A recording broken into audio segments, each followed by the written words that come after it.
சிறு பிரயாணம், தூர பிரயாணம், வெளியூர் பிரயாணங்கள் இருக்கும். இன்றைக்கி எப்படி இருக்கும் மனசு அப்படின்னு சொல்லும்போது, சில பேருக்கு காலையில் வந்து ரொம்ப ஃப்ரெஷ்ஷாக இருக்கும். அப்படியே ரொம்ப பிரைட்டாக இருக்கும். ரொம்ப அப்படியே பா அப்படிங்கிற மாதிரி இருக்கும்.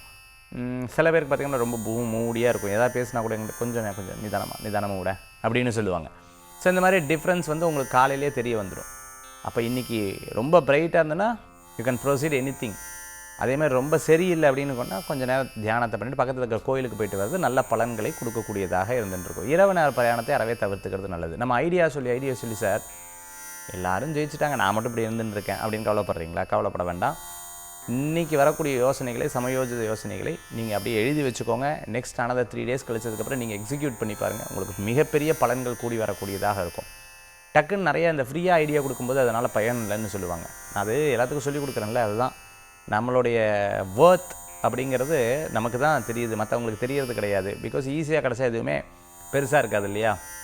அதுதான். அதனால் சரி வரட்டும், நேரம் வரும் இல்லையா அப்படின்னு எதிர்பார்க்குறவங்க கண்டிப்பாக உங்களுக்கு நடக்கும்.